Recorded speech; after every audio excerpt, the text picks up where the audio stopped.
Shaftesbury Arts Centre presents The Importance of Being Earnest by Oscar Wilde, starring Peter Morris, Phil Ellsworth, Alexander Chase, Stephanie Prideaux Aspinall and Anne-Louise Richards. Episode 1, The Proposal.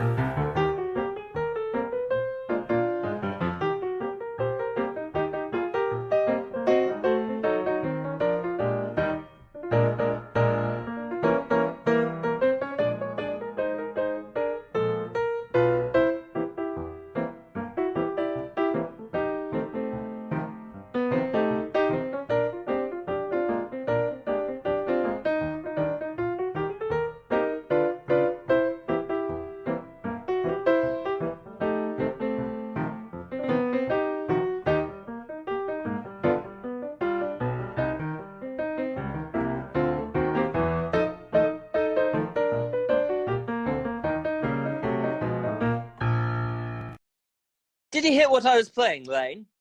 I didn't think it applied to listen, sir. I'm sorry for that, for your sake. I don't play accurately. Anyone can play accurately, but I play with a wonderful expression. As far as the piano is concerned, sentiment is my forte. I keep science for life. Yes, sir. And speaking of the science of life, have you got the cucumber sandwiches cut for Lady Bracknell? Yes, sir.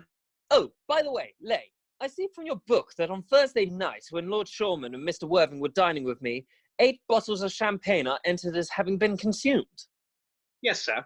8 bottles and a pint. Why is it that at a bachelor's establishment, the servants invariably drink the champagne? I ask merely for information. I attribute it to the superior quality of the wine, sir. I have often observed that in married households, the champagne is rarely of a first-rate brand. Good heavens, is marriage as so demoralizing as that? I believe it is a very pleasant state, sir. I have had very little experience of it of myself, up to the present. I've only been married once. That was in consequence of a misunderstanding between myself and a young person.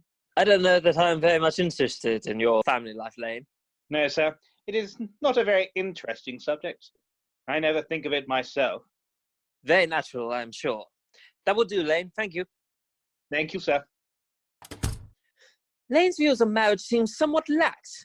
Really, if the lower orders don't set us a good example, what on earth is the use of them? They seem, as a class, to have absolutely no sense of moral responsibility.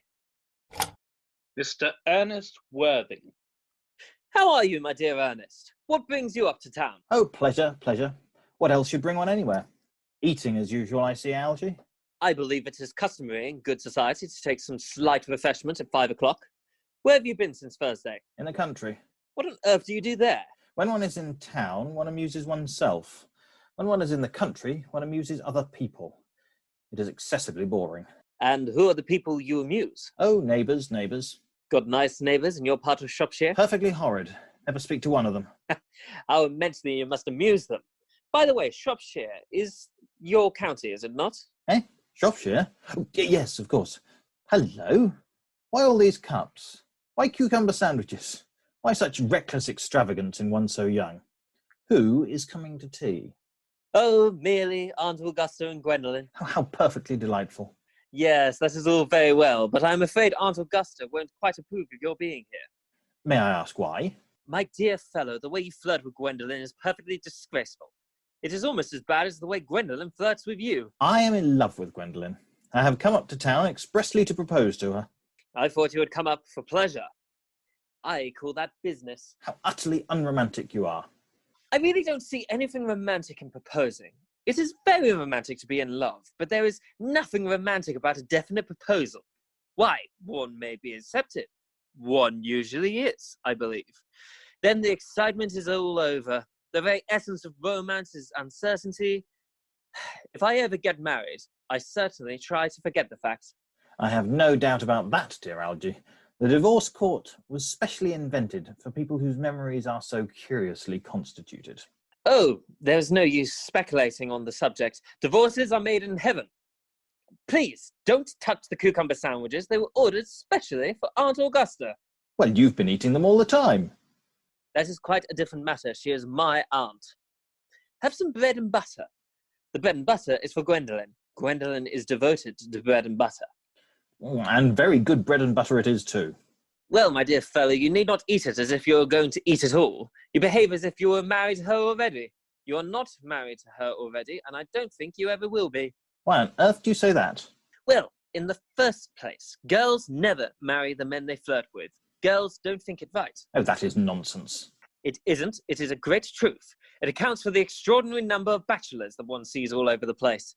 In the second place, I don't give my consent. Your consent?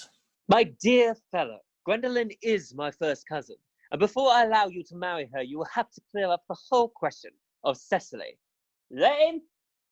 Cecily? What on earth do you mean? What do you mean, Algy, by Cecily? I don't know anyone of the name of Cecily. Sir? Bring me the cigarette case Mr. Worthing left in the smoking room the last time he dined here. Yes, sir. Do you mean to say you have had my cigarette case all this time?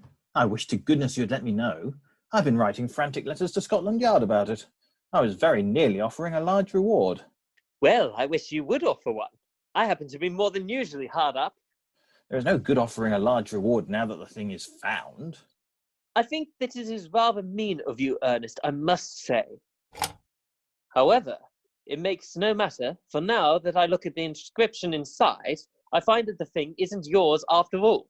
Of course it's mine. You've seen me with it 100 times. And you have no right whatever to read what is written inside. It's a very ungentlemanly thing to read a private cigarette case. Oh, it is absurd to have a hard and fast rule about what one should read and what one shouldn't. More than half of modern culture depends on what one shouldn't read. I'm quite aware of the fact, and I don't propose to discuss modern culture. It isn't the sort of thing one should talk of in private. I simply want my cigarette case back. Yes, but this isn't your cigarette case. This cigarette case is a present from someone of the name of Cecily, and you said you didn't know anyone of that name. Well, if you want to know, Cecily happens to be my aunt. Your aunt? Yes. Charming old lady she is too. Lives at Tunbridge Wells. Just give it back to me, Algy. But why does she call herself Little Cecily if she is your aunt and lives at Tunbridge Wells? From Little Cecily, with her fondest love. Well, my dear fellow, what on earth is there in that? Some aunts are tall, some aunts are not tall. That is a matter that surely an aunt may be allowed to decide for herself. You seem to think that every aunt should be exactly like your aunt. That is absurd. For heaven's sake, give me back my cigarette case. Yes, but why does your aunt call you her uncle? From Little Cecily with her fondest love to her dear Uncle Jack. There is no objection, I admit, to an aunt being a small aunt, but why an aunt, no matter what her size may be, should call her own nephew her uncle, I can't quite make out. Besides, your name isn't Jack at all, it is Earnest. It isn't Ernest. It's Jack. You have always told me it is Earnest. I've introduced you to everyone as Earnest. You answer to the name of Earnest. You look as if your name was Earnest. You are the most earnest-looking person I ever saw in my life. It is perfectly absurd that you're saying that your name isn't Earnest. It's in your cards. Here is one of them. Mr. Ernest Worthing, B4, the Albany. I'll keep this as proof your name is Ernest if ever you attempt to deny it to me, or to Gwendolen, or to anyone else. Well, my name is Ernest in town, and Jack in the country. And the cigarette case was given to me in the country. Yes, but that does not account for the fact that your small Aunt Cecily, who lives at Tunbridge Wells, calls you her dear uncle. Come on, boy, you had much better have the thing out at once. My dear Algy, you talk exactly as if you were a dentist. It is very vulgar to talk like a dentist when one isn't a dentist. It produces a false impression. Well, that is exactly what dentists always do. Now go on, tell me the whole thing. I may mention that I have always suspected you of being a confirmed and secret Bunburyist, and I am quite sure of it now. Bunburyist? What on earth do you mean by a Bunburyist? I'll reveal to you the meaning of that incomparable expression as soon as you are kind enough to inform me why you are Ernest in the town and Jack in the country. Well, produce my cigarette case first. Here it is. Now, produce your explanation and pray make it improbable. My dear fellow, there is nothing improbable about my explanation at all. In fact, it's perfectly ordinary. Old Mr. Thomas Cardew, who adopted me when I was a little boy, made me in his will guardian to his granddaughter, Miss Cecily Cardew. Cecily, who addresses me as her uncle from motives of respect that you could not possibly appreciate, lives at my place in the country, under the charge of her admirable governess, Miss Prism. Where is that place in the country, by the way? That is nothing to you, dear boy. You are not going to be invited. I may tell you candidly that the place is not in Shropshire. I suspected that, my dear fellow.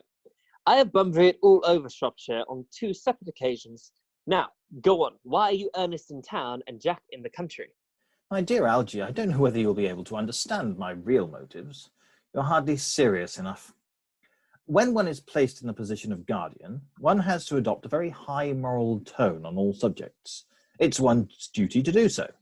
And as a high moral tone can hardly be said to conduce very much to either one's health or one's happiness, in order to get up to town, I always pretended to have a younger brother of the name of Earnest, who lives in the Albany and gets into the most dreadful scrapes. That, my dear Algy, is the whole truth, pure and simple. The truth is rarely pure and never simple. Modern life would be very tedious if it were either, and modern literature a complete impossibility. That wouldn't be at all a bad thing. Literary criticism is not your forte, my dear fellow. Don't try it. You should leave that to people who haven't been to university. They do it so well in the daily papers. What you really are is a Bunburyist. I was quite right in saying you are a Bunburyist. You are one of the most advanced Bunburyists I know. What on earth do you mean? You have invented a very useful younger brother called Earnest, in order that you may be able to come up to town as often as you like. I have invented an invaluable permanent invalid called Bunbury, in order that I may be able to go down into the country whenever I choose. Bunbury is perfectly invaluable. If it wasn't for Bunbury's extraordinarily bad health, for instance, I wouldn't be able to dine with you at Willis's tonight, for I have been really engaged to Aunt Augusta for more than a week. I haven't asked you to dine with me anywhere tonight. I know, you're absolutely careless about sending out invitations. It is very foolish of you. Nothing annoys people so much as not receiving invitations. You had much better dine with your Aunt Augusta. I haven't the smallest intention of doing anything of the kind. To begin with, I dine there on Monday, and once a week is quite enough to dine with one's own relations. In the second place, whenever I do dine there, I'm always treated as a member of the family and sent down with either no woman at all or 2. In the third place, I know perfectly well whom she shall place me next to tonight. She shall place me next to Mary Farquhar, who always flirts with her own husband across the dinner table. It is not very pleasant. Indeed, it is not even decent. And that sort of thing is enormously on the increase. The amount of women in London who flirt with their own husbands is perfectly scandalous. It looks so bad. It is simply washing one's clean linen in public. Ugh. Besides, now that I know you are a confirmed Bunburyist, I naturally want to talk to you about Bunburying. I want to tell you the rules. I'm not a Bunburyist at all. If Gwendolen accepts me, I'm going to kill my brother. Indeed, I think I'll kill him in any case. Cecily is a little too much interested in him. He's rather a bore. So I'm going to get rid of Ernest, and I strongly advise you to do the same with with your invalid friend who has the absurd name. Nothing will induce me to part with Bunbury, and if you ever get married, which seems to me extremely problematic, you will be very glad to know Bunbury. A man who marries without knowing Bunbury has a very tedious time of it. That is nonsense. If I marry a charming girl like Gwendolen, and she is the only girl I ever saw in my life that I would marry, I certainly won't want to know Bunbury. Then your wife will. You don't seem to realise that a married life, 3 is company and 2 is none. That, my dear young friend, is the theory that the corrupt French drama has been propounding for the last 50 years. Yes, and that happy English home has provided in half the time. For heaven's sake, don't try to be cynical. It's perfectly easy to be cynical. My dear fellow, it isn't easy to be anything nowadays. There's such a lot of beastly competition about.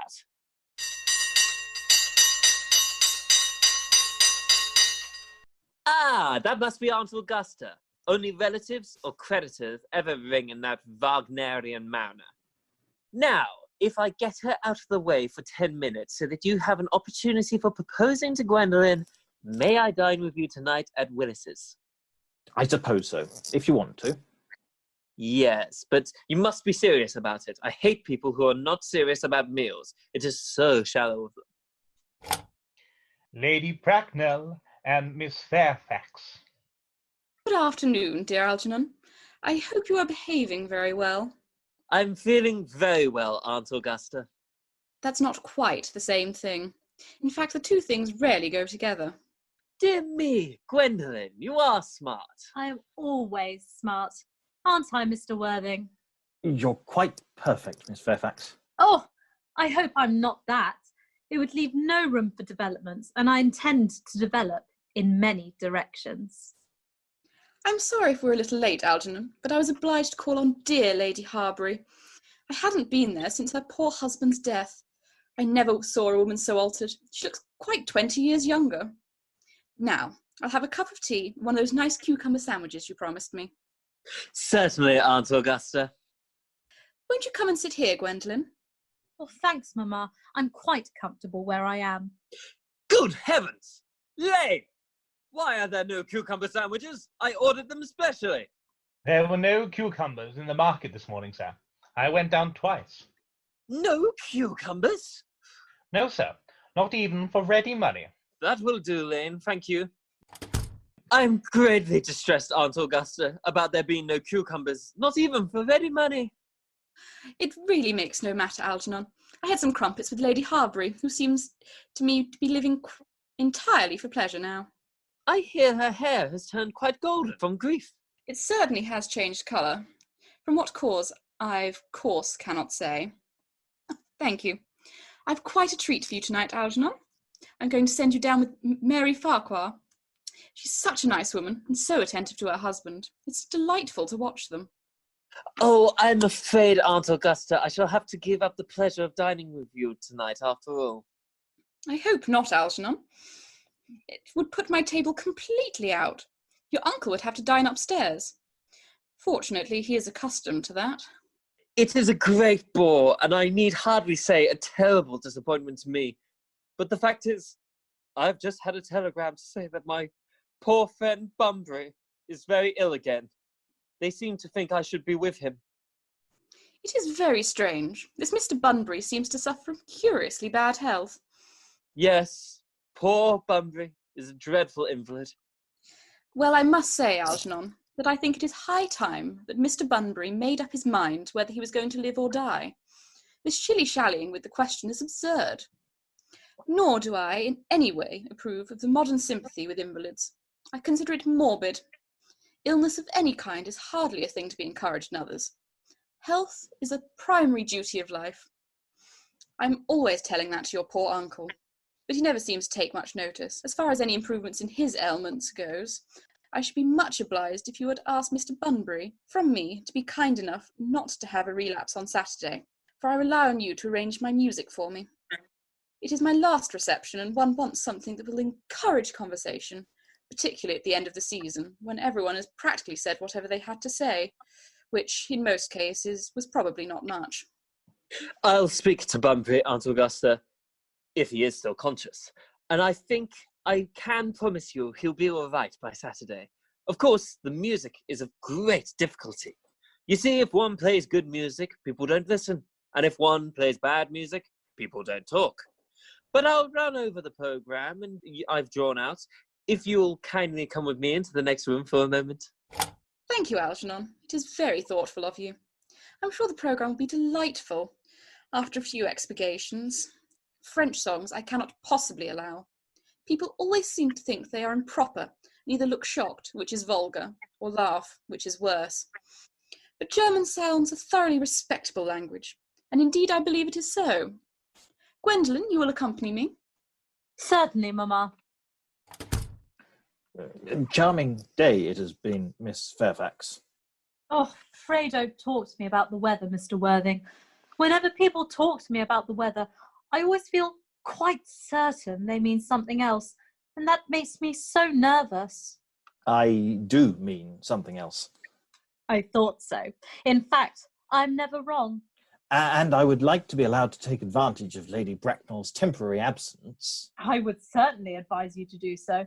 Mamma has a way of coming back suddenly into a room that I've often had to speak to her about. Miss Fairfax, ever since I met you, I have admired you more than any girl I have ever met since I met you. Yes, I'm quite aware of the fact, and I often wish that in public, at any rate, you'd been more demonstrative. For me, you have always had an irresistible fascination. Even before I met you, I was far from indifferent to you. Oh, we live, as I hope you know, Mr. Worthing, in an age of ideals. The fact is constantly mentioned in the more expensive monthly magazines and has reached the provincial pulpits, I'm told. And my ideal has always been to love someone of the name of Earnest. There is something in that name that inspires absolute confidence. The moment Algernon first mentioned to me that he had a friend called Earnest, I knew I was destined to love you. You really love me, Gwendolen. Passionately. Oh, darling, you don't know how happy you've made me. Of my own Earnest. But you don't really mean to say that you couldn't love me if my name wasn't Earnest? But your name is Earnest. Yes, I know it is, but supposing it was something else, do you mean to say you couldn't love me then? That is clearly a metaphysical speculation, and like most metaphysical speculations, has very little reference at all to the actual facts of real life as we know them. Then personally, darling, to speak quite candidly, I don't much care about the name of Ernest. I don't think the name suits me at all. Oh, it suits you perfectly. It is a divine name. It has a music of its own. It produces vibrations. Oh, well, really, Gwendolen, I must say that I think there are lots of other much nicer names. I think Jack, for instance, a charming name. Jack? No. There is very little music in the name Jack, if any at all, indeed. It does not thrill. It produces absolutely no vibrations. I have known several Jacks, and they all, without exception, were more than usually plain. Besides, Jack is a notorious domesticity for John, and I pity any woman who is married to a man called John. She would probably never be allowed to know the entrancing pleasure of a single moment's solitude. No, the only really safe name is Earnest.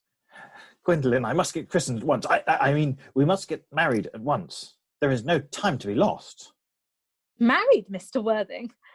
Well, surely, you know that I love you, and you led me to believe, Miss Fairfax, that you were not absolutely indifferent to me. I adore you, but you haven't proposed to me yet. Nothing has been said at all about marriage. The subject has not even been touched on. Well, may I propose to you now? I think it would be an admirable opportunity. And to spare you any possible disappointment, Mr. Worthing, I think it only fair to tell you quite frankly beforehand that I'm fully determined to accept you. Oh, Gwendolen. Yes, Mr. Worthing. What have you got to say to me? You know what I have got to say to you. Yes, but you don't say it. Gwendolen, will you marry me? Of course I will, darling. How long you have been about it. I'm afraid you have had very little experience in how to propose. Oh, my own one. I have never loved anyone in the world but you. Yes, but men often propose for practice. I know my brother Gerald does. All my girlfriends tell me so. Oh, what wonderfully blue eyes you have, Ernest. They are quite, quite blue. I hope you will always look at me just like that, especially when there are other people present. Mr. Worthing, rise, sir, from this semi-recumbent posture. It is most indecorous.